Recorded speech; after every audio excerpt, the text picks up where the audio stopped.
안녕하십니까, 여러분. 우리 모두는 화려한 삶을 갈망하지만 어느 경지에 이르면 인생의 가장 완벽한 결말은 바로 마음의 평온과 여유라는 것을 깨닫게 됩니다.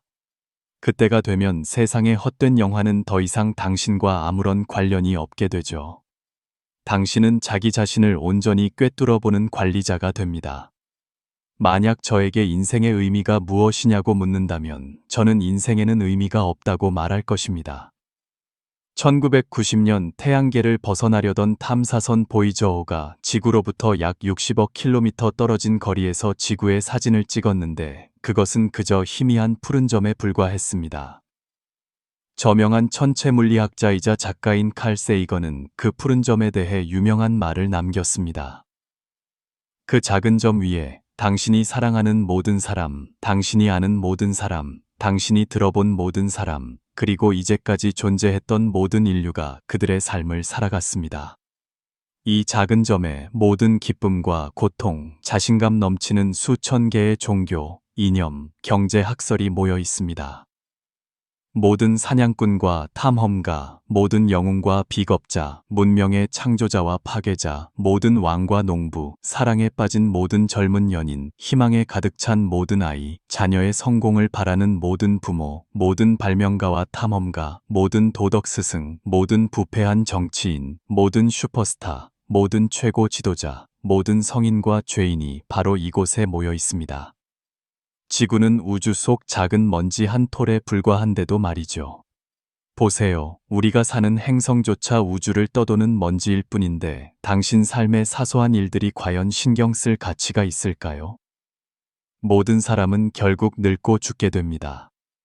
심지어 인류에게도 사라지는 날이 올 겁니다. 그것은 가능성이 아니라 시간 문제일 뿐입니다. 사람은 일생에 3번 죽습니다. 첫 번째는 당신의 심장이 멎을 때 찾아오는 육체적 죽음입니다. 두 번째는 당신의 이름을 기억하는 마지막 사람이 늙어 죽었을 때입니다. 그리고 세 번째는 당신에 대한 모든 흔적, 사진, 영상, 정보가 전부 지워졌을 때입니다. 인류의 99%는 3세대가 지나면 아무런 흔적도 남지 않게 됩니다. 온 세상에 당신이 존재했음을 증명할 것이 조금도 남지 않는 것이죠. 그러니 인생의 의미는 당신이 살아있는 이 짧은 세월에 있습니다. 최선을 다해 경험하세요. 그것이 바로 생명의 의미 전부입니다. 이 8가지 문장을 기억하세요. 첫째, 인생의 전반부는 다른 사람의 것입니다.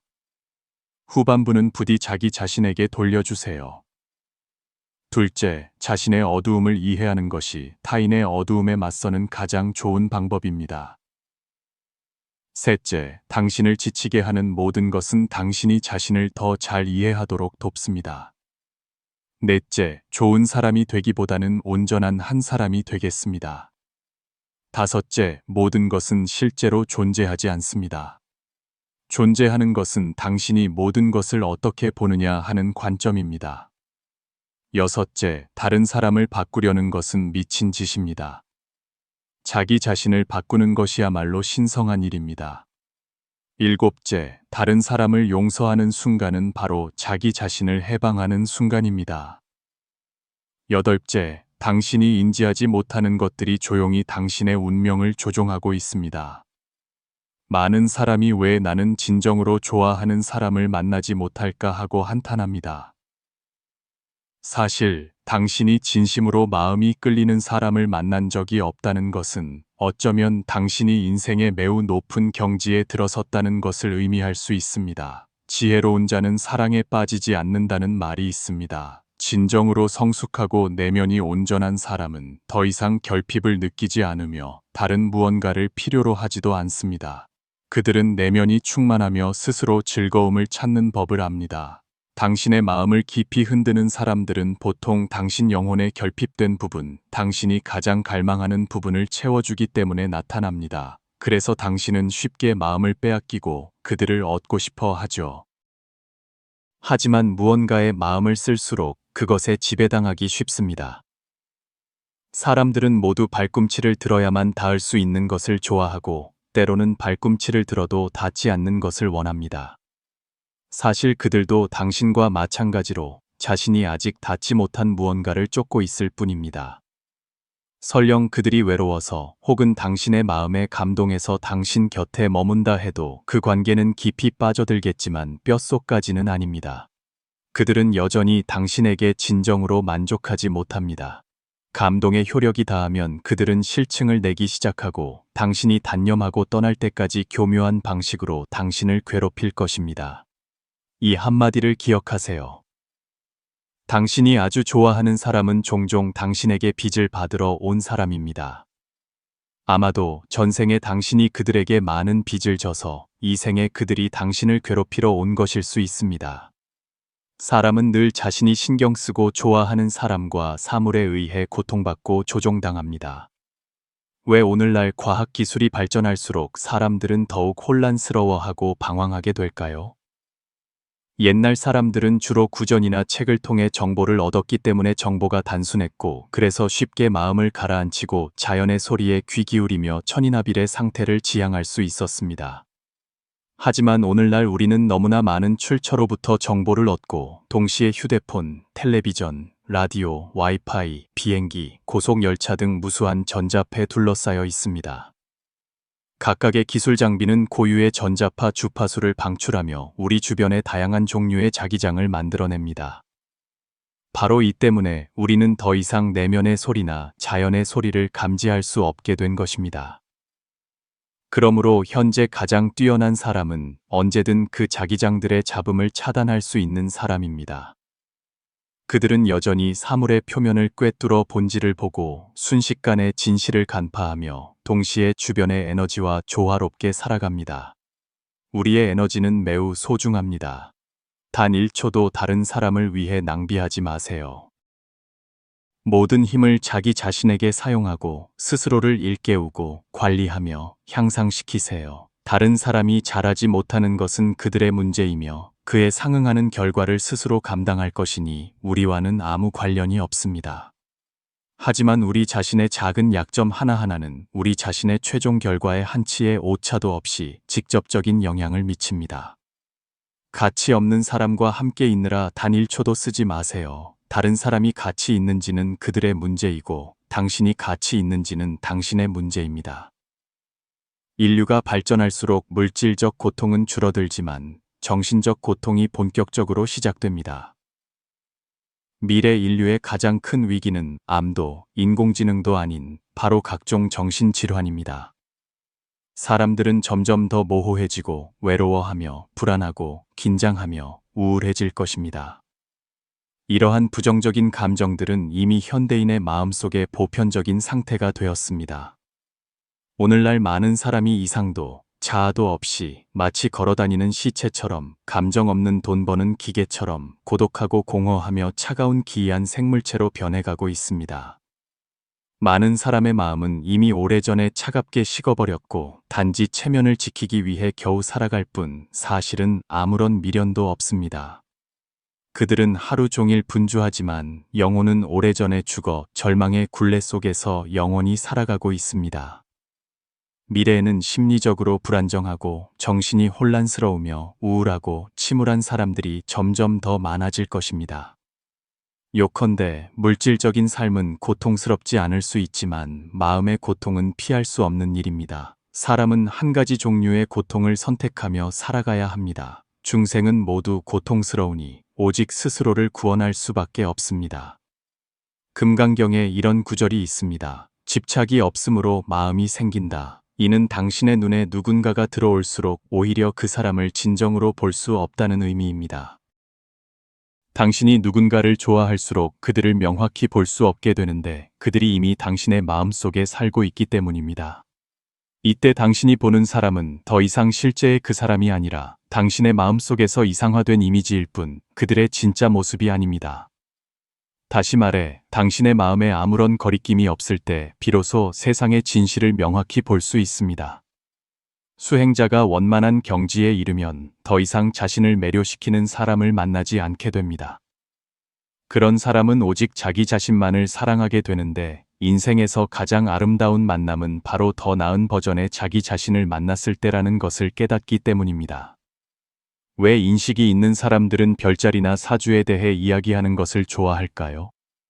왜냐하면 인식이 높은 사람은 단 10분 만에 상대방의 말과 행동을 통해 그 본질과 성격을 꿰뚫어 볼 수 있어 굳이 별자리를 물어볼 필요가 없기 때문입니다. 반면 인식이 낮은 사람은 짧은 시간 안에 다른 사람의 진정한 본질을 파악할 수 없으므로 별자리를 묻고 꼬리표를 붙인 다음 경직되게 그들을 한 집단으로 분류하고 전부를 하나로 묶어버리는 방법을 사용해야 합니다. 그것은 가장 낮은 수준의 사고방식의 표현입니다. 같은 날, 같은 시간에 태어난 두 사람조차 하늘과 땅 차이의 성격을 가질 수 있다는 것을 알아야 합니다. 인식 능력을 높이는 것이야말로 한 사람이 인생에서 굳건히 서기 위한 중요한 기반입니다. 사람으로서 가장 중요한 것은 행동의 경계, 능력의 경계, 성격의 경계를 포함한 자기 자신의 경계를 명확히 아는 것입니다. 마치 게임을 할 때처럼 처음에는 당신이 주인공이라고 생각하며 항상 한계 내에서 싸우려 했습니다. 하지만 어느 날 당신은 문득 당신 자신이 바로 그 게임을 하고 있는 사람이라는 것을 깨닫게 됩니다. 그때 당신은 갑자기 자신의 모든 문제를 명확히 보게 되고 더 높은 관점에서 자기 자신을 관찰할 수 있게 되어 더 쉽게 자신을 제어할 수 있게 됩니다. 지혜로운 사람은 종종 다수의 눈에 괴짜로 비칩니다. 까마귀의 세계에서는 백조가 항상 죄를 짓는 존재이기 때문입니다. 그러한 사람들은 보통 다음과 같은 세 가지 특징을 가집니다. 첫째, 그들은 과묵합니다. 아무 말도 하지 않거나 입을 열면 핵심을 찌르는데 이는 그들이 본질을 꿰뚫어 보고 진실을 드러내기 때문입니다. 이는 보통 사람이 견디기 힘든 일인데 그들은 진실을 받아들일 시간이 필요하거나 단순히 그것을 피하고 싶어 하기 때문입니다. 둘째, 그들은 혼자 있기를 좋아합니다. 닭, 오리, 거위, 소, 양, 말은 무리지어 사는 동물이지만 사자나 호랑이는 홀로 삽니다. 강하고 독립적인 개체일수록 혼자 있기를 좋아하고 자기 자신과 대화하기를 즐기며 항상 스스로를 돌아보고 매일 3번씩 반성하며 자신을 발전시키도록 독려합니다. 셋째, 그들은 정신적 풍요를 추구합니다. 그들이 반드시 돈이 많은 것은 아니지만 절대 돈이 부족하지는 않습니다. 그들의 지혜는 사회에 필요하며 돈처럼 세상 사람들이 탐내기 때문입니다. 결국 그들은 자기 자신이 돈이 된 것처럼 살아갑니다. 공자, 노자와 같은 사람들이 바로 그 전형적인 예입니다. 사람들은 보통 행복이 차, 집, 지위, 명성과 같은 무언가를 얻는 것에서 온다고 생각하지만 실제는 정반대입니다. 사람은 아무것도 없기 때문에 행복합니다. 왜 소유가 반드시 행복을 가져다 주지 않을까요? 일단 가지게 되면 그 가진 것을 지켜야 하기 때문입니다.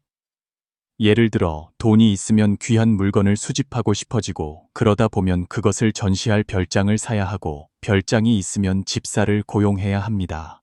일단 당신이 돈, 재능, 미모, 지위, 명성 등 무언가를 가졌다고 생각하면 그것을 잃을까 두려워하게 됩니다. 당신은 그것을 지키기 위해 온갖 방법을 찾고 온갖 걱정을 하며 온갖 일을 벌이고 불안 속에서 살다가 결국 번뇌를 자초하게 됩니다. 많은 사람이 겉보기에는 집이 부족한 것처럼 보입니다. 사실 우리가 부족한 것은 안정감입니다. 겉보기에는 돈이 부족한 것처럼 보이지만 실제로는 자신감이 부족한 것입니다. 외부의 많은 물질적 필요는 사실 내면의 결핍을 감추기 위한 변명일 뿐입니다. 우리는 항상 외부의 소유를 통해 마음속 결점을 메우려고 했습니다. 인생의 가장 높은 경지는 가지고 있으면서도 가지고 있다는 사실을 모르는 것입니다. 재능이 있어도 스스로 알지 못하고 아름다우면서도 스스로 알지 못하며 뛰어나면서도 스스로 알지 못합니다. 이것이 바로 공의 상태, 즉 빈잔의 마음가짐입니다. 자신이 가졌다고 느끼지 않기 때문에 잃을까 두렵지도 않습니다. 덕분에 모든 일이 자연스럽게 일어나도록 모든 일이 본래의 모습대로 오도록 허락할 수 있습니다. 이것이 바로 최상의 심리 상태입니다. 돈이 있는 것과 돈이 부족하지 않은 것은 완전히 다른 개념입니다. 많은 사람이 수억의 자산을 가지고 있으면서도 항상 부족하다고 느끼며 끊임없이 더 벌기 위해 애씁니다. 하지만 어떤 사람은 자산이 수천만 원에 불과한데도 부족하지 않다고 느끼며 돈의 더 높은 의미를 찾기 시작합니다. 나는 아무것도 없지만 부족한 것도 아무것도 없다. 덕분에 평상심을 유지할 수 있습니다. 이런 마음가짐으로 살고 일하면 번뇌와 속박이 모두 사라집니다. 이것이 바로 인생의 가장 높은 경지입니다. 모든 인식은 장애물이고 모든 소유는 족쇄입니다. 오직 마음이 비어 있을 때만이 원만합니다. 불교에서 말하는 공, 도가에서 말하는 무, 유가에서 말하는 중용은 모두 같은 경지를 가리킵니다. 마음에 거리끼는 것이 없다면 언제나 좋은 시절입니다. 돈의 배후에는 제품과 서비스가 있습니다. 제품과 서비스를 최고 수준으로 만들면 돈은 저절로 따라옵니다. 그리고 제품과 서비스의 배후에는 정교함과 끈기가 있습니다. 장인 정신과 인내심을 가진 사람은 자연스럽게 훌륭한 것을 만들어냅니다. 그리고 정교함의 배후에는 수양이 있습니다. 한 사람이 일정 수준까지 수양하면 그는 진실해지고 정진하며 품행이 바르게 됩니다. 수양이 더 깊어지면 도가 됩니다.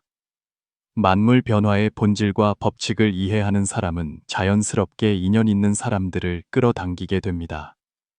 시공간의 에너지가 업그레이드된 이후 당신도 우리와 다른 차원 사이의 장벽이 점점 얇아지는 것을 더 명확하게 느끼고 있나요? 어쩌면 당신 자신의 감흥 능력이 서서히 깨어나고 있음을 알아차렸을 수도 있습니다. 이러한 능력은 우리가 주변의 수호신 또는 자신의 영적 팀이라고 불리는 존재들과 소통하는 데 도움을 줍니다. 마치 당신이 언제든지 챗GPT를 사용하여 삶의 궁금증을 해결할 수 있는 것과 같습니다. 사실 모든 사람은 영적 에너지와 소통할 수 있는 능력을 가지고 태어납니다. 당신의 몸은 본래 다른 차원의 미세한 에너지와 연결될 수 있는 고유한 에너지 채널을 가지고 있습니다. 하지만 태어난 이후 우리 몸의 에너지장에는 지속적으로 장벽이 형성되어 이 영적 연결을 방해하거나 왜곡합니다. 그 장벽의 대부분은 후천적으로 주입된 인식, 신념, 그리고 우리의 육근인 눈, 귀, 코, 혀, 몸, 뜻에서 비롯되며 과거의 업력에서도 비롯됩니다. 이 모든 것은 제8식, 즉 아뢰야식에 기록됩니다. 그렇다면 몸 안의 영적 장벽을 줄이거나 제거하려면 어떻게 해야 할까요? 우선 우리는 아뢰야식에 대해 명확히 이해해야 합니다. 먼저 아카식 레코드는 우주의식의 가장 높은 진동 주파수입니다. 그것은 어디에나 존재하며 우주의 모든 시공간에 현존합니다. 그것이 기록하는 것은 우리가 아는 것과 전혀 알지 못하는 것을 포함한 모든 것입니다. 그렇다면 왜 아카식 레코드는 우주에서 가장 높은 진동 주파수일까요?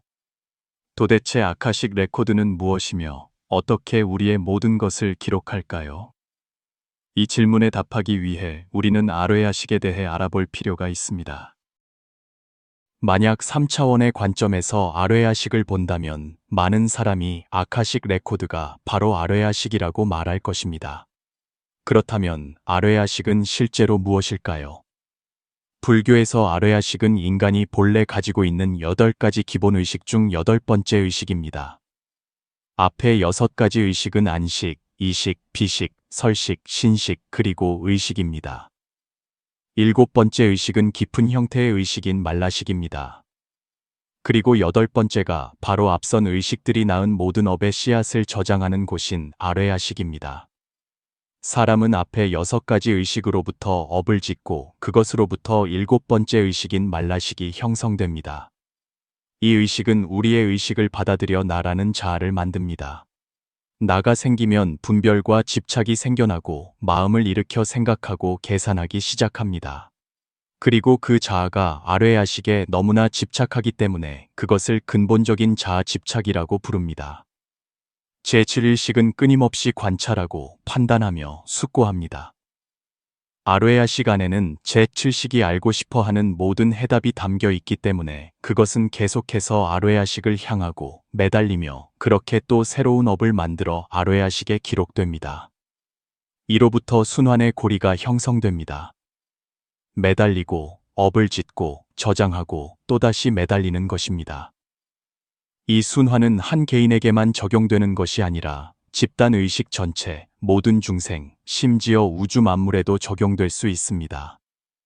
아카식 레코드는 우주 의식의 가장 높은 진동 주파수이고, 아뢰야식은 우주의 모든 진동 주파수를 수집하기 때문에 아카식 레코드는 사실 아뢰야식의 일부입니다. 영적 수준이 낮은 사람이 아카식 레코드를 읽을 때 그들이 접근하는 것은 보통 아뢰야식의 앞부분, 즉 6가지 초기 의식에서 나온 업의 씨앗이 제7식을 거쳐 아뢰야식에 저장되는 부분입니다. 다시 말해 그들은 이미지, 소리, 감각, 배경과 같은 현상과 외부 표현만을 볼 뿐 본질은 보지 못합니다. 아뢰야식은 제7식에서 일어나는 일을 인지할 수 있지만 아뢰야식 자체는 어떤 것도 판단하거나 평가하거나 분별하지 않습니다. 따라서 우리는 아뢰야식을 중립적인 관찰자와 같다고 볼 수 있습니다. 예를 들어, 당신이 아카식 레코드를 읽을 때 나의 천명은 무엇인가? 나는 선택받은 사람인가? 나의 소울메이트는 누구인가? 나의 수호신은 누구인가? 와 같은 질문을 할 수 있습니다. 사실 이 질문들은 모두 6가지 초기 의식과 관련된 외부 현상에서 비롯됩니다. 많은 사람이 아카식 레코드를 도서관과 같다고 말합니다. 하지만 사실은 아뢰야식이야말로 그 도서관입니다. 아카식 레코드는 그 도서관에 있는 책들에 불과합니다. 우리는 이 도서관에 있는 책들을 읽고 있는 것입니다. 그 책들은 업력, 즉 6가지 의식이 만들어낸 표현과 환상을 기록하고 있습니다. 여기에 중요한 문제가 있습니다. 만약 아카식 레코드가 나의 선택지들을 제시한다면 그 나는 무수한 선택지를 갖게 될 것입니다. 그리고 내가 그렇게 많은 선택지를 보게 되었을 때 나는 어떻게 대처해야 할까요?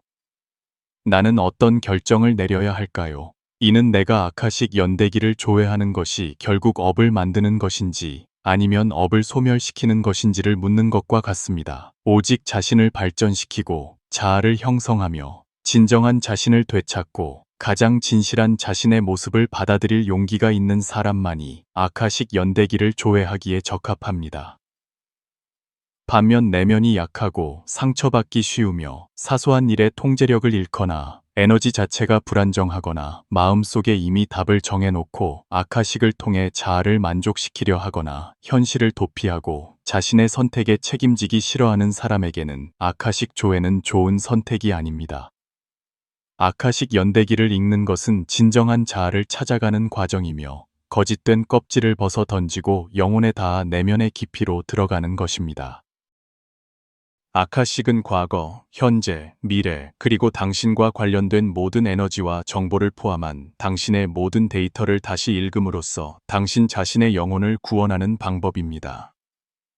그것은 당신 안에 있는 모든 잠재적 가능성을 담고 있습니다. 아카식 연대기를 해독하는 것은 탐험의 여정이며 나는 누구인가를 찾아가는 과정이자 동시에 끊임없는 내면 성찰의 여정입니다. 인생의 가장 큰 지혜는 내면으로 돌아가 진정한 자아를 찾고 자신의 마음과 행동의 작동 방식을 명확히 이해하며 이를 통해 우주 만물의 법칙과 질서를 통달하는 것입니다.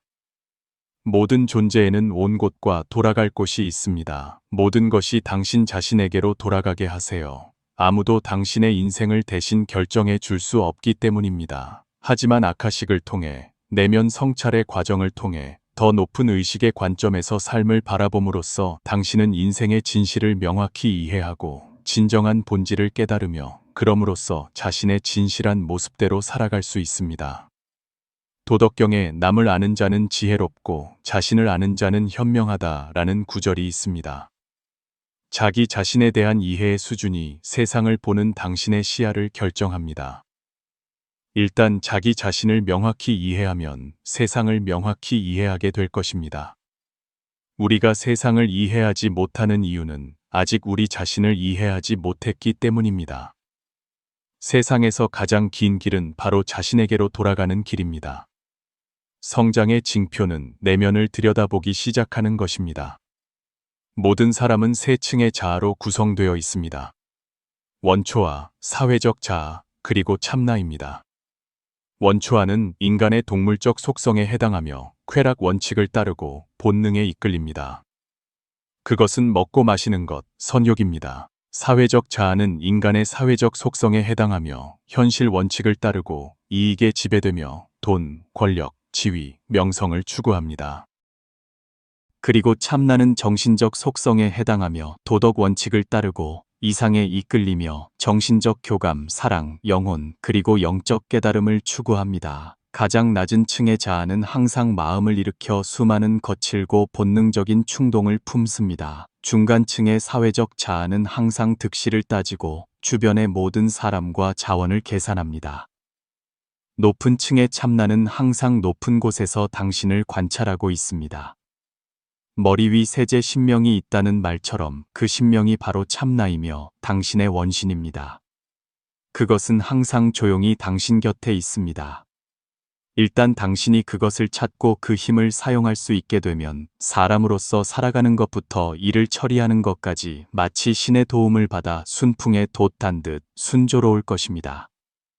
왜 우리는 자주 내적 갈등과 모순을 느낄까요? 이 세 부분의 자아가 자주 서로 충돌하기 때문입니다. 대부분의 사람은 낮은 층, 즉 욕망의 소용돌이에 갇혀 있습니다. 우리의 인생을 가로막는 것은 능력, 시간, 방법 혹은 실행 단계가 아니라 사실 감정과 편견입니다. 우리를 진정으로 막는 것은 교만, 편견, 감정, 근시안 그리고 무지입니다. 인생의 의미는 참나를 찾고 그곳으로 돌아가는 것입니다. 왜냐하면 우리 안에 많은 것들, 예를 들어 천부적인 재능, 사명, 장점 등이 모두 참내 저장되어 있기 때문입니다. 인간의 수행 과정은 바로 내면에서 참나의 비중을 높이는 것입니다. 반야심경의 첫 구절은 관자재 보살입니다. 여기서 관은 내면을 비추어 본다는 뜻이고 자재는 집착을 내려놓은 상태를 의미합니다. 그리고 여기서의 집착은 바로 원초아와 사회적 자아에 대한 집착입니다. 이 구절은 한 사람이 내면을 들여다보기 시작하고 더 이상 원초아나 사회적 자아에 집착하지 않을 때 비로소 그 사람이 진정으로 참나의 상태에 도달했다는 의미입니다. 금강경에는 응무소주 이생기심이라는 구절이 있습니다. 이는 한 사람이 어떤 것에도 집착하지 않고 원초아와 사회적 자아에 매달리지 않을 때 비로소 진실한 마음을 낼 수 있다는 의미입니다. 그때서야 우리는 진정한 세상을 볼 수 있습니다. 선종에서는 명심견성 견성성불이라고 말합니다. 자신의 본심과 진심을 밝게 비추어 보기만 하면 부처가 될 수 있다는 것입니다. 그리고 그 본심과 진심이 바로 참나입니다. 인생은 수행의 여정이며 수행의 최고 경지는 끊임없이 참내 더 가까이 다가가고 자신의 영성을 되찾는 것입니다. 그 느낌은 마치 안개가 걷히고 빛이 환하게 비추어 순간의 인생의 진리를 깨닫게 하는 것과 같아 어떤 말로도 다 표현할 수 없는 절묘함이 있습니다. 이 세상 단 1%의 사람만이 진실을 볼 수 있습니다. 그들은 침착하고 이성적이며 사회 발전을 이끌고 세상을 조종하는 사람들입니다. 내면의 진실이든 사회나 세상의 진실이든 분노를 표출하거나 오락거리로 삼는 것이 아니라면 대부분의 사람들은 사실 알고 싶어 하지 않으며 심지어 매우 두려워합니다. 그들의 입버릇은 종종 진실을 알아서 뭐해 고통만 더할 뿐이지입니다. 대다수가 바꿀 힘이 없을 때 그들은 스스로에게 마취제 역할을 할 거짓말을 만들어내는 수밖에 없습니다. 세 사람이 우기면 없는 호랑이도 만들고 거짓말도 100번 반복하면 진리가 됩니다. 다수를 따르는 것은 심리적 부담이 없는 일이 됩니다. 우리가 친구들이 일제히 어떤 정보를 올리거나 공유하는 것을 볼 때 마음속으로는 동의하지 않거나 믿지 않더라도 우리는 그 관점과 논리로 문제에 접근하게 됩니다. 그리고 그때 우리는 이미 그 집단에 속하게 된 것입니다. 이 모든 것은 한 가지 현상을 반영합니다. 진실에 대한 충성은 더 이상 의미가 없습니다. 사람들은 그 대신 자기 자신에게 충성하기를 선택합니다. 이것은 인식의 핵심에서 일어나는 분리입니다. 심리적으로 생존하기 위해 그들은 머리가 진실에 접근하는 것을 막아야 합니다. 오락이 왕좌에 오릅니다. 중요한 것은 더 이상 진짜냐 가짜냐가 아니라 재미있느냐 없느냐입니다. 하나의 논점보다는 웃음을 유발하는 농담이 더 가치 있습니다. 그들은 항상 인생을 다 아는 척합니다. 인생은 짧고 고통스러우니 즐길 수 있을 때 즐겨야지. 진지하면 지는 거야. 모든 것을 농담거리로 삼고 풍자하고 재창조하고 미화하고 재구성하고 재계산할 수 있습니다. 오늘날 인터넷은 알고리즘의 시대로 접어들었습니다. 예전에는 인터넷이 우리 눈앞에 모든 것을 펼쳐놓고 우리가 자유롭게 선택하게 했습니다. 그것은 세상을 바꾸는 선택권이었습니다. 하지만 이제 인터넷은 우리의 행동을 바탕으로 취향을 계산한 다음 우리가 가장 좋아할 만한 콘텐츠를 직접 밀어줍니다. 우리는 더 이상 힘들여 선택할 필요가 없게 되었습니다. 사람들은 점점 더 게을러져 선택하고 분별하는 것조차 귀찮아하게 되었습니다. 알고리즘은 끊임없이 당신의 데이터를 수집하고 높은 차원에서 관찰하고 분석하여 당신이 무엇을 좋아하는지 정확히 압니다.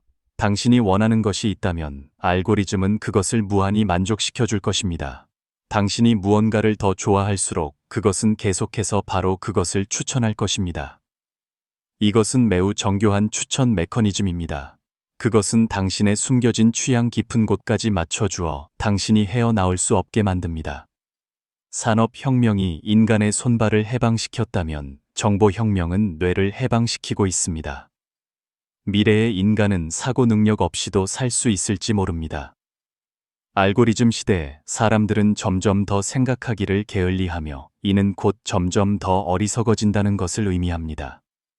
예를 들어 10만 자를 읽어야 한 작가를 좋아하게 될 수 있지만 단 10초짜리 영상을 보면 인터넷상의 예쁜 여자를 좋아하게 될 수 있습니다. 이것이 바로 지금은 훌륭한 작가가 거의 없지만 인터넷에서 영상을 찍는 여자는 무수히 많은 이유입니다. 오늘날 우리가 보는 대부분의 인기 영상은 전문팀에 의해 세심하게 설계되었습니다. 그들은 시청자의 취향을 끊임없이 연구하여 온갖 종류의 짧은 드라마를 만들어냅니다. 반전 드라마, 충격적인 드라마, 달콤한 드라마 등 이 이야기들은 플랫폼 알고리즘의 지원을 받아 각자에게 맞는 사람에게 정확하게 추천되어 우리를 웃게 하고 꿈꾸게 하며 흥분하게 만듭니다. 또한 부자 되기 학습 자료와 영혼을 위한 치킨 수프는 자료를 모방하며 살기라는 새로운 형태의 삶을 만들어냅니다. 현실이 재료가 되고 재료가 삶의 방식이 됩니다. 사람들은 성공한 사람들의 발언, 전기, 인터뷰나 사진을 저장해두고는 그 사진과 영상에 따라 살기 시작하는 경향이 있습니다. 그들은 자신의 삶을 소셜미디어에 올릴 수 있는 자료로 만들어버립니다. 그런 사람들은 더 이상 진짜 삶에 관심이 없고 필터가 적용되고 가이드된 방식의 삶을 삽니다. 부자 되기 강의와 따뜻한 글귀를 믿을수록 그들은 자신을 더욱 오해하고 현실과 멀어집니다. 마치 필터를 통해 자신을 계속 보다가 실수로 전면 카메라를 켰을 때 깜짝 놀라는 것과 같습니다. 인터넷이 점점 더 현실 같아질수록 현실 속의 사람들은 더욱 혼란스러워집니다. 니체는 아름다움과 좋은 것은 항상 구부러져 목표에 다가간다. 모든 직선은 거짓이다. 라고 말했습니다. 하지만 오늘날 우리는 점점 더 직접적인 자극과 만족을 좋아합니다. 이야기를 덜 읽고 우리가 정말 보고 싶은 것을 덜 보면서 우리는 점점 더 진실과 가치에서 멀어지고 있습니다. 사람들은 진실보다는 마음의 편안함을 선택하고 가치보다는 이익을 선택하며 도리보다는 지름길을 원합니다. 인간의 본성이 가장 갈망하는 것은 물질이 아니라 자극받는 느낌입니다. 모여 놀기 좋아하고 웃긴 이야기 보기 좋아하는 것. 그것이 본능입니다. 인터넷에서 가장 쉽게 퍼지는 것은 항상 진실이 아닌 감정입니다. 이야기는 언제나 현실보다 사랑받기 쉽습니다. 예로부터 인류의 기원과 우리 주변의 모든 것은 이야기의 형성을 통해 계속 존재해 왔습니다. 세상에서 가장 큰 힘은 바로 이야기를 하는 힘입니다. 이야기를 하는 권력을 쥔 자가 지배권을 줍니다. 신, 종교, 민족, 조직, 모든 것이 이야기의 산물입니다. 그리고 그 덕분에 수백, 수천 명의 사람들을 조직하고 조율하며 함께 협력하고 함께 관리할 수 있었습니다. 오늘날 사람들은 개인 브랜드를 구축하고 자신의 이미지를 다듬어 고객이 자신을 인정하고 필요로 하게 만듭니다. 왜냐하면 고객은 원래 진실을 알 필요가 없고 그저 환상이 필요하기 때문입니다. 무수한 사람들이 환상과 거짓말 속에서 살아갑니다. 오직 진실을 꿰뚫어 보는 사람만이 천재입니다. 다이아몬드나 마오타이주의 이윤이 엄청나다는 것을 모두 알지만 사는 사람은 적지 않습니다. 슈퍼히어로 영화가 매우 과장되었다는 것을 모두 알지만 보는 사람은 여전히 많습니다. 부자 되기 강의가 단지 순진한 사람들을 거두어들이는 방법이라는 것을 모두 이해하지만 성공에 대한 갈망 때문에 여전히 많은 사람이 믿고 따릅니다. 코카콜라 광고가 사실이 아니라는 것을 모두 알지만 여전히 계속해서 퍼져나갑니다. 말해서 무엇하겠습니까? 이 세상은 원래 혼란스러운 미로입니다. 사람은 진정으로 진실을 필요로 하는 것이 아니라 만족감을 느끼고 싶어 합니다. 혼란이 사실 문제를 해결하는 도구라는 것을 모두 이해하지만 아무도 그 진실을 받아들이고 싶어 하지 않습니다. 왜냐하면 사람과 사람 사이에는 연결을 유지하기 위해 항상 약간의 환상이 필요하기 때문입니다. 사람들은 흔히 다른 사람에게 억압당하는 것이 관용과 아량을 기르고 화를 복으로 바꾸는 데 도움이 된다고 말합니다. 하지만 실제로 억압당하는 사람이 되기를 기꺼이 원하는 사람이 몇이나 될까요? 그런 것들은 자극적인 느낌을 주지 않고 즉시 불쾌한 감정만 느끼게 하기 때문입니다. 실패, 고통, 이런 것들은 인간의 본성에 어긋납니다. 인간의 본성은 편안함을 좋아하며 그것이 바로 현실입니다. 11월 11일이 되면 모두가 쇼핑을 외치며 지갑이 텅 비었다고 말합니다. 하지만 진실은 매년 소셜 커머스의 매출이 급증한다는 사실이 모든 것을 말해줍니다. 왜 이렇게 상반된 두 가지 상황이 나타날까요? 솔직히 말해 모두가 물쓰듯 돈을 쓰는 쾌감과 수백만 명의 다른 사람들과 경쟁하는 자극적인 느낌을 갈망하기 때문입니다. 이런 감정들은 일상생활에서는 얻을 수 없습니다. 왜 도박이 사람을 중독시킬까요? 그것이 인간의 본능에 따라 작동하기 때문입니다. 탐욕과 쾌감의 조합은 쉽게 사람을 깊이 빠져들게 하고 미혹하게 만들 수 있습니다.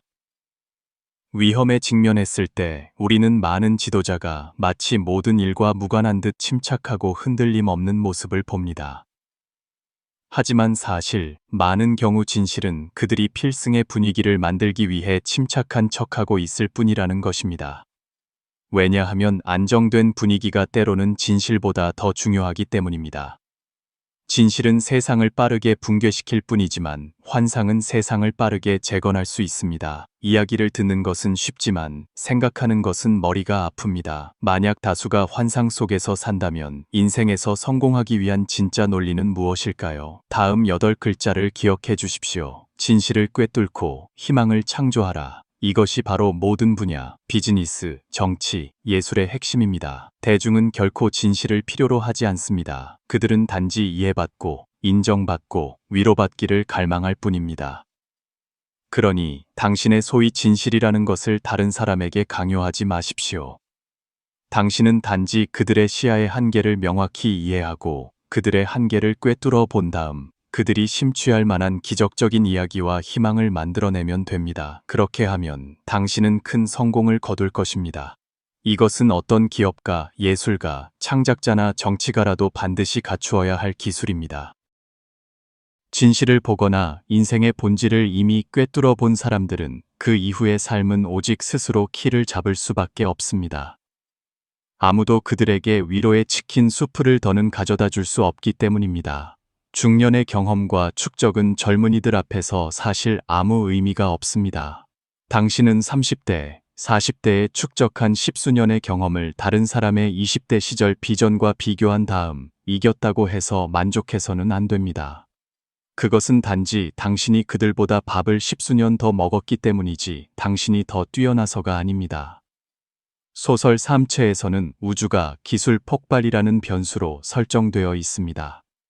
언제든지 돌연변이가 일어날 수 있습니다. 사람도 마찬가지입니다. 당신은 저 소년이 언제 기하급수적으로 폭발하여 예고 없이 당신을 추월할지 결코 알 수 없습니다. 우리는 한 종류의 사람을 항상 존경합니다. 우리보다 훨씬 깊은 인식과 풍부한 지식 창고를 가졌으면서도 기꺼이 우리가 하는 영양가 없고 의미 없는 말을 들어주는 사람들입니다. 저는 항상 낭만과 학식이 인간의 가장 귀한 두 가지 품성이라고 생각합니다. 특히 두 가지를 모두 소유할 수 있는 사람은 더욱 그렇습니다. 하위 호환이 가능한 사람들이야말로 진정한 고수입니다. 어디를 가든 보물창고와 같습니다. 200여 년 전 밀러라는 영국인은 언론의 자유와 관련된 법칙을 발견했습니다. 언론을 금지하는 것은 실수로 이어질 것입니다. 만약 금지된 말이 옳다면 사람들은 오직 틀린 것만 받아들일 수 있기 때문입니다. 만약 금지된 말이 틀렸다면 올바른 사상은 틀린 것과의 충돌을 통해 검증될 기회를 잃게 됩니다. 늦게 결혼하는 것의 가장 큰 이점은 당신이 어떤 삶을 살고 싶은지 명확히 알고 나서 결혼에 들어간다는 것입니다. 그리고 최악의 점은 생각을 다 정리하고 나니 결혼이 더 이상 필요 없다는 것을 깨닫게 된다는 것입니다. 사실 결혼을 하든 안 하든 모두 후회하게 만들 수 있습니다. 골목의 고양이는 자유롭지만 돌아갈 곳이 없고 방 안의 고양이는 사랑받지만 자기답게 살 수 없습니다. 마당의 개는 먹이를 주는 사람이 있지만 항상 고개를 숙여야 합니다. 야생의 개는 자립할 수 있지만 평생을 떠돌아야 합니다. 사람은 깨닫지 못하면 어떤 선택을 하든 후회하게 될 것입니다. 모든 사람은 결국 자신이 가장 싫어했던 모습이 될 것입니다. 고개를 들어 은하수를 바라보면 수억 년 후 인류의 모든 문명은 사라질 것입니다. 왕후장상, 명사제사들도 역사의 강물 속에서 시간의 척도 위에서 그저 미미한 먼지일 뿐입니다. 인생은 사실 그저 하나의 여정, 결국 아무런 흔적도 남기지 않는 여정일 뿐입니다. 인생에는 가지 않으면 미련이 남고 가면 상처투성이가 되는 길들이 있습니다. 인생이라는 문제, 어떤 선택을 하든 후회는 남습니다. 아무리 치밀하게 계획해도 운명의 배열을 피할 수는 없습니다. 그저 최선을 다하고 모든 것은 인연에 맡기세요. 현재를 잘 살고 선량한 삶을 사세요. 얻으면 평온하고 잃으면 가볍게 여기세요. 필연적인 것을 얻기 위해 노력하고 나머지는 자연에 순응하세요. 그것만으로도 충분합니다. 옛사람이 말하기를 세상에는 가장 손해보는 세 가지 일이 있다고 했습니다. 첫째는 일어나지 않은 일 때문에 걱정하는 것이고, 둘째는 자신이 상상한 결과 때문에 번뇌하는 것이며, 셋째는 지나간 실수 때문에 계속 자책하는 것입니다. 금강경에 쓰여 있기를 과거의 마음도 붙잡을 수 없고 현재의 마음도 붙잡을 수 없으며 미래의 마음 또한 붙잡을 수 없다고 했습니다.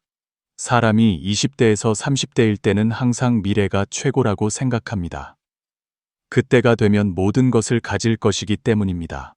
하지만 일단 40대에서 50대에 들어서면 당신이 얼마나 많은 돈이나 지위를 가졌든 20, 30대의 청춘을 몹시 그리워하게 될 것입니다. 그때 당신은 생각할 것입니다. 얼마나 많은 돈이 있더라도 그 시절의 청춘과 바꾸고 싶다고. 그러므로 인생의 어떤 단계에 있든 바로 그 시간을 사랑하고 각 단계에서 완수해야 할 책임을 다해야 합니다.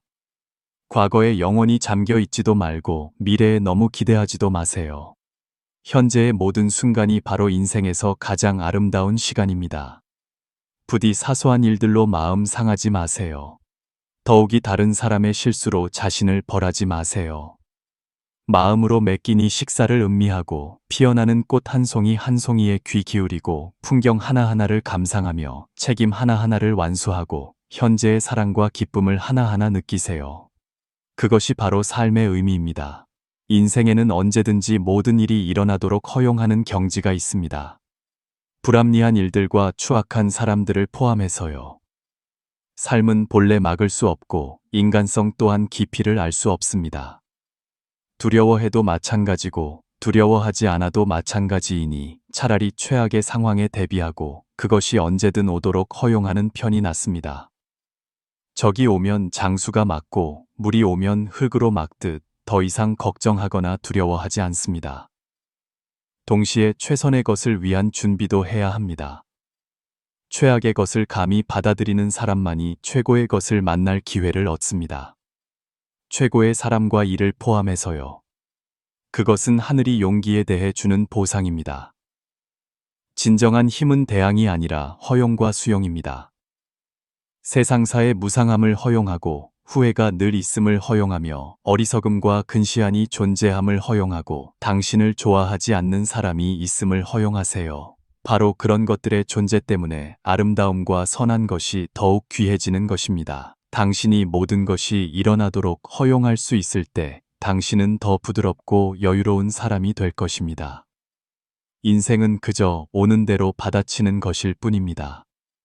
당신이 가장 두려워했던 일들이 모두 일어났다면 미래에 일어나는 모든 일은 좋은 일이 될 것입니다. 인생은 하나의 과정입니다.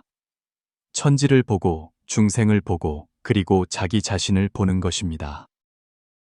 천지를 본다는 것은 당신이 세상 발전의 객관적인 법칙을 깨달았을 때입니다. 미래의 추세를 볼 수 있고 무상함을 이해하며 보이지 않는 힘에 경외심을 갖게 됩니다. 중생을 본다는 것은 당신이 천태만상의 인간성을 꿰뚫어 보았을 때입니다. 공영에 처한 자의 궁핍함에 공감할 수 있고 벼락부자의 교만함을 너그럽게 대할 수 있으며 우물 안 개구리의 근시안을 받아들일 수 있습니다.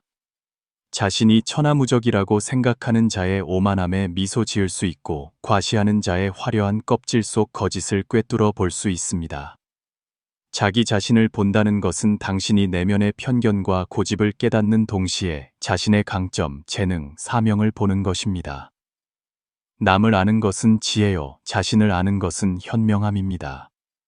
자기 자신을 깊이 들여다볼 수 있는 사람이야말로 진정으로 명확하게 사는 사람입니다. 당신이 자기 자신을 꿰뚫어 보았을 때 그것은 또한 당신이 세상과 만물을 꿰뚫어 본 때입니다. 당신이 눈으로 보는 것은 사실 모두 거짓된 모습입니다. 손자병법에 허즉실 실즉허라고 했습니다. 이는 당신이 보기에 거짓인 것이 때로는 진실이고 당신이 진실이라 생각하는 것이 오히려 거짓이라는 뜻입니다.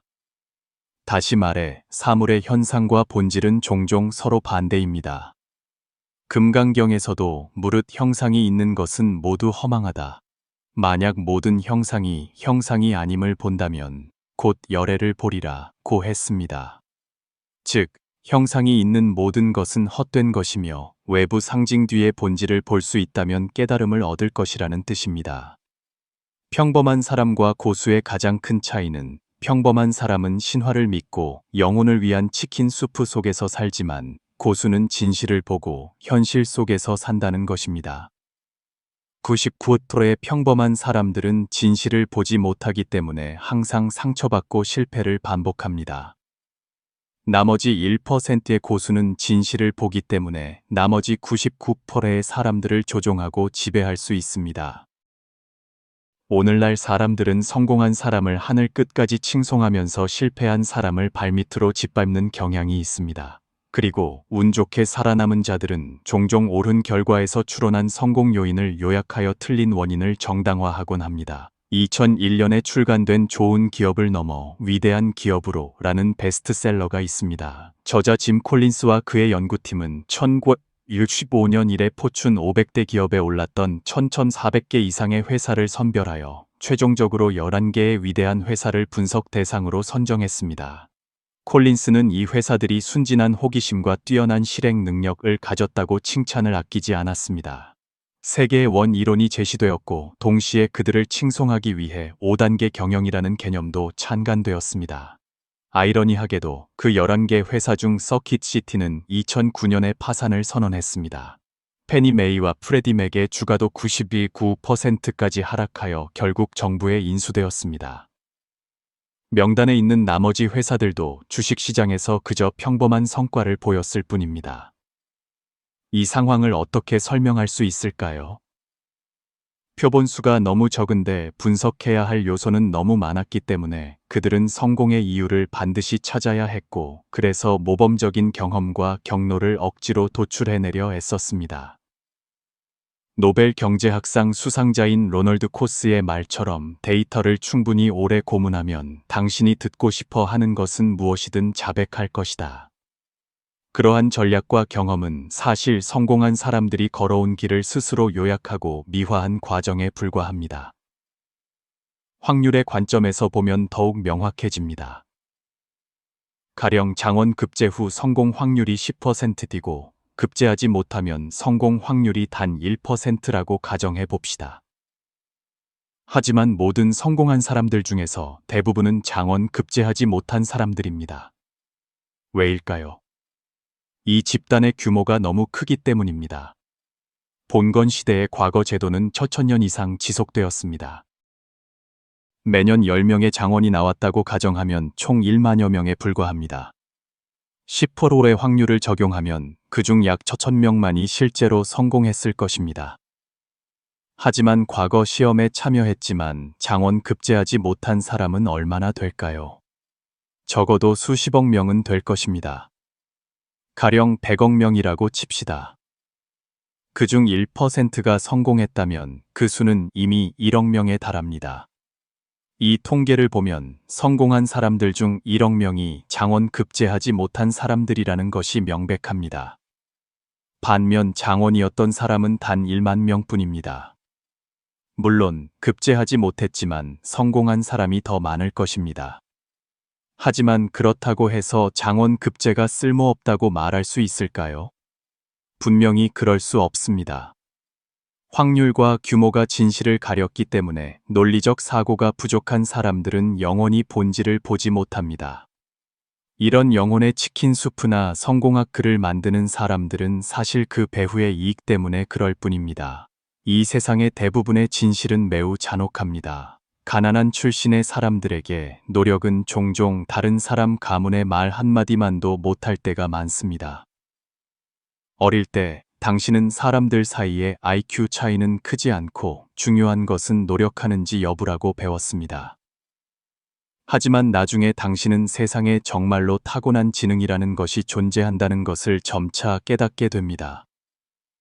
초등학교, 중학교 때는 시험 문제가 단순해서 느끼지 못했지만 고등학교에 오면 어떤 사람은 수업을 듣지도 않고 대충 복습만 해도 반에서 1등을 하는데 당신은 매일 밤 11시까지 공부해도 결과가 좋지 않습니다. 이 세상은 결코 공평하지 않았습니다. 진실은 언제나 잔인하며 지름길은 없습니다. 성공학은 사람을 성장시키지 못합니다. 당신은 고통스럽게 공부하고 실제적인 훈련을 하거나 아니면 사회의 잔인한 매를 견뎌야 합니다. 가만히 누워서 돈 벌기, 재정적 자유, 이 모든 것은 특권 계층이 교묘하게 설계한 물질을 갈망하는 자들을 위한 사막의 신기루 같은 달콤한 독약일 뿐입니다. 그것들은 신기루 같고 꿈의 거품 같으며 목적은 단지 소비주의를 미화하여 당신을 마비시키고 점점 더 진실을 부정하게 만드는 것입니다. 소셜미디어는 이런 알고리즘을 기반으로 설계되었습니다. 사람은 항상 자신과 관점이 비슷한 사람들과 친구가 되기를 좋아합니다. 소셜미디어에서 그것은 반향시를 만들어내는데 그곳에서는 누구나 자신에게 맞는 집단과 언어를 찾을 수 있습니다. 그리고 바로 그 환경에서 성공 이론과 영혼의 치킨 수프는 더욱 널리 퍼지고 받아들여집니다. 영혼을 위한 치킨 수프 글들은 사실상 일종의 서비스, 즉 정신 안정제와 유사한 감정적 돌봄을 제공하여 독자의 정신을 진정시키는 것을 목표로 합니다. 그렇다면 철학은 영혼을 위한 치킨 수프와 어떻게 다를까요? 예를 하나 들면 바로 이해할 수 있을 것입니다. 예를 들어 어떤 사람이 한 사람의 행동과 말은 그 사람의 인식 수준에 의해 결정된다고 말한다면 이것이 바로 영혼을 위한 치킨 수프입니다. 하지만 만약 어떤 사람이 한 사람의 행동과 말은 실제 조건, 개인적 성격, 인식 수준, 정신 상태 등 여러 요소의 종합적인 결과물이다 라고 말한다면 그것이야말로 철학입니다. 이해되시나요? 실제 세계는 매우 복잡합니다. 치킨 수프를 파는 사람들의 수법은 원인을 단순화하고 모든 결과를 단 하나의 이유로 귀결시켜 당신에게 이제 알겠다는 느낌을 갖게 만드는 것입니다. 하지만 철학은 다릅니다. 그것은 문제를 여러 각도에서 전반적으로 바라보며 당신이 이 세상의 본질을 명확히 이해하도록 돕습니다. 하지만 그 대가는 많은 사람들이 두려워하고 포기하는 복잡함을 수용하고 생각하는 노력입니다. 이것이 바로 치킨 수프가 쉽게 인기를 얻는 반면 철학은 소수만이 따르는 이유입니다. 철학은 현실 세계에 대한 인식을 바탕으로 구축되지만 치킨 수프는 현실과 동떨어진 세상을 단순화한 상상일 뿐입니다. 하지만 99%의 사람들은 그것들을 좋아합니다. 왜냐하면 사람들은 기이한 이야기를 좋아하기 때문입니다. 오직 신화적인 것만이 구석구석에서 화제가 되고 다수에게 기억될 수 있습니다. 대중이 원하는 것은 진실이 아니라 영감을 주는 기적적인 이야기입니다. 우리가 성공한 사람을 언급할 때도 그들을 비범한 인물로 묘사하는 습관이 있습니다. 오직 신화만이 이야깃거리를 제공하고 대중은 진실이 아닌 이야기가 필요하기 때문입니다. 사람들을 꿈꾸게 하기 쉬운 이야기일수록 그들을 열광하고 심취하게 만들기 쉽습니다. 반면에 진실과 가치는 너무나 평범해서 아무도 관심을 갖지 않습니다. 사람들은 항상 그것들을 무시합니다. 군중이 숭배하는 영웅들은 모두 전설 속의 영웅이지 현실 세계의 영웅이 아닙니다. 사람들이 숭배하는 방법들은 모두 신화적인 색채를 띠고 있지 실제적이고 효과적인 방법들이 아닙니다. 사람들이 진실을 보지 못하는 이유는 진실이 원래 매우 복잡하고 잔인하기 때문입니다. 만약 한 사람이 충분한 용기와 지혜를 갖지 못했다면 당신이 진실과 가치를 바로 눈앞에 갖다 놓아도 그들은 경멸하는 태도를 보이며 무시할 것입니다. 그러므로 대다수의 사람들은 진정으로 진리나 진실을 추구하는 것이 아니라 단지 감정적인 위로, 영혼을 위한 치킨 수프, 거짓말로 꾸며진 달콤한 말들을 찾고 있을 뿐입니다. 여기까지 들어주셔서 감사합니다. 이 내용들이 여러분에게 많은 가치와 영감을 줄 수 있기를 바랍니다. 다음 영상에서 다시 뵙겠습니다.